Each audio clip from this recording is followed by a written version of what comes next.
He wasn't India's most gifted cricketer. He didn't have the calm of Dravid or the genius of Tendulkar. But when Indian cricket was at its lowest, it was this man, with a burning stare, a fiery temper, and an unshakable belief, who stepped up. He didn't just build a team, he built a mindset. And he made India believe they could conquer the world, with chest out and collar up. This is the story of Sourav Ganguly, the prince who turned a broken team into warriors.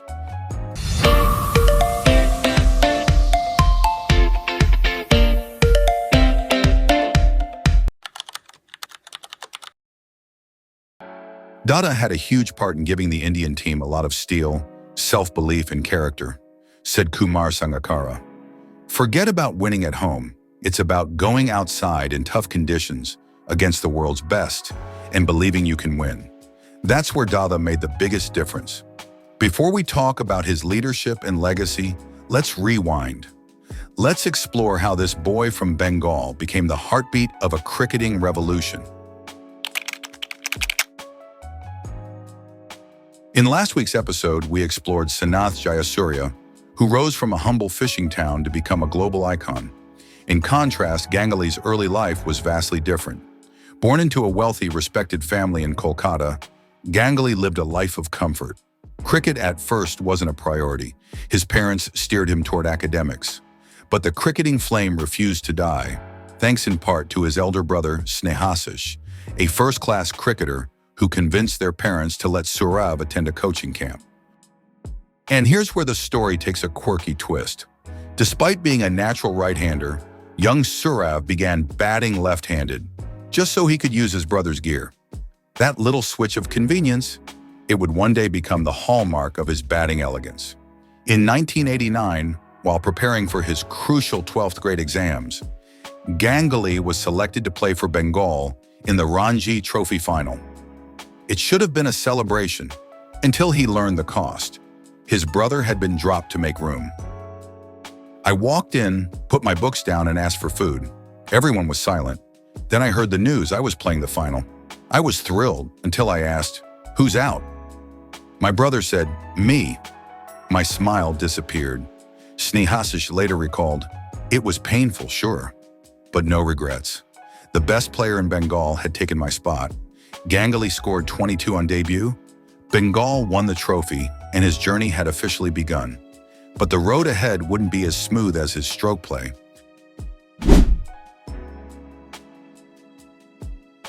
In 1992, a young Ganguly made his international debut during an ODI against the West Indies in Brisbane.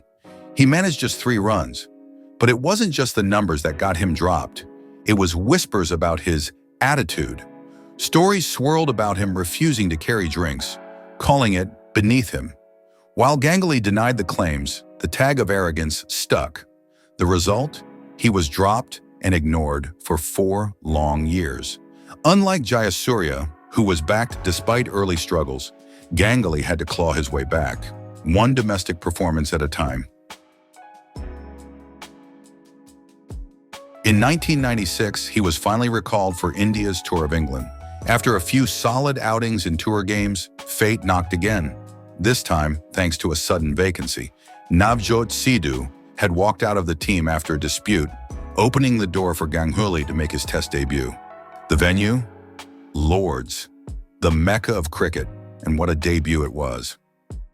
India was 25-1 when Ganguly walked in. He looked calm, composed, and almost royal in his stroke play. Partnering with Sachin Tendulkar, he slowly took control. He survived a controversial appeal, one where umpire Dickie Bird correctly judged the ball had brushed his shoulder, not the bat. He went on to score a sublime 131 with 20 boundaries, making a statement in the heart of cricket's tradition. At the other end, another debutant, Rahul Dravid, was crafting his own legacy with 95. 2 Indian icons were born on the same day. In the very next test, Ganguly delivered again, 136 runs that put him into a rare club of players with centuries in their first 2 test innings. He wasn't just scoring runs, he was owning the big stage. 1996 ended with over 1,000 test runs, and the cricketing world knew India had found a gem. His ODI fortunes soon followed. In 1997, Ganguly was promoted to open. At the Premadasa Stadium, he struck his maiden ODI century, 113. Though India lost that day, it marked the start of a new chapter. Later that year, in the Sahara Cup against Pakistan, Ganguly was unstoppable. 4 straight Man of the Match awards. A spell of 5 for 16. He wasn't just an elegant batsman anymore. He was an all-round match winner. One of his most memorable performances against Sri Lanka came in the 1998 Nidahas Trophy final. Ganguly and Tendulkar stitched together a 252-run opening stand. Ganguly made 109. Sri Lanka nearly chased 308, but fell 6 runs short. Aravinda de Silva's century went in vain. India had finally punched back, but the real payback for 2-plus-year torment came a year later, at the 1999 World Cup in Taunton. Facing Sri Lanka again, Ganguly unleashed carnage. 183 off 158 balls, the second highest score in World Cup history at the time. His partnership with Dravid, who made 145, totaled 318, a record that stood 16 years as the highest in World Cup history. India crushed Sri Lanka by 157 runs, and the tables finally had turned.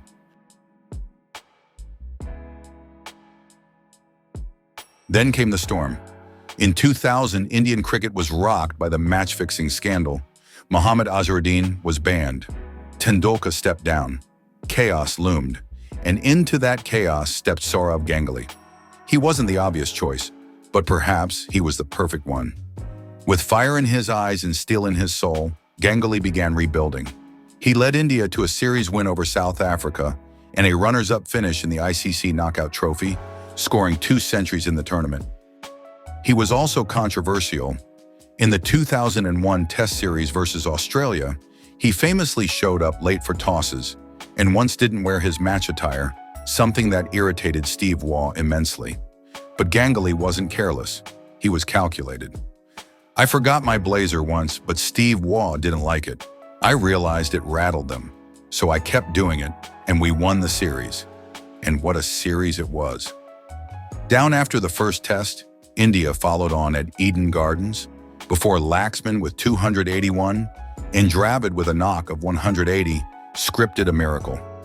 India won the series 2-1, ending Australia's 16-test win streak.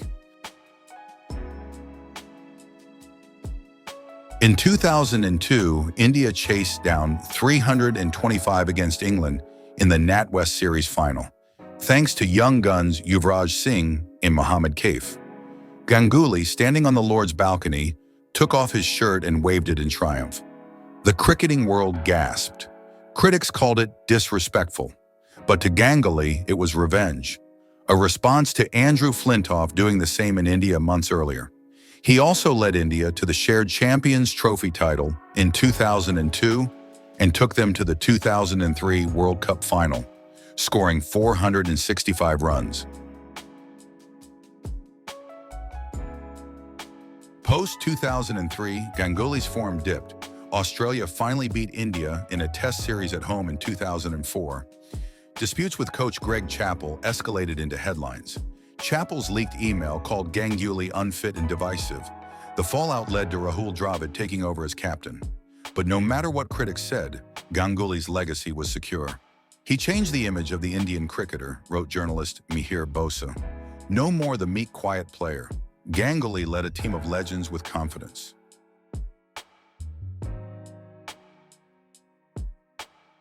"49 tests as captain, 21 wins, 13 losses, 146 ODIs as captain, 76 wins, 65 losses, 7,212.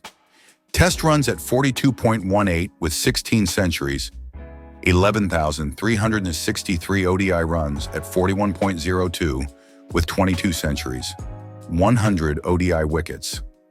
Most ODI runs as a pair with Sachin, 8,227 runs, which includes 26 century stands. And for Sri Lankan fans, yes, he took the wicket of Sanath Jayasuriya in 2000 when he was on 189 in Sharjah. That too lives in memory. Kumar Sangakkara. MS Dhoni was exceptional, but for me, Dada laid the foundation. Graham Smith. He did for India what Alan Border did for Australia. He wasn't perfect, but he was fearless. He didn't care if people called him arrogant. He trusted himself. He believed in his team, and more often than not, he delivered. "We changed the face of Indian cricket," Ganguly once said. "We made the world stop taking us lightly." As Ganguly turns 53 this Tuesday, we salute not just the runs, the wins, or the shirt-waving moments, but the man who gave Indian cricket a spine. There's still so much more to explore about him, and we will, right here on From Colombo with Swing. Next week, we travel back to the 90s again, this time to revisit a man I consider the anchor of Sri Lanka's batting through that decade. Until then, signing off from Colombo.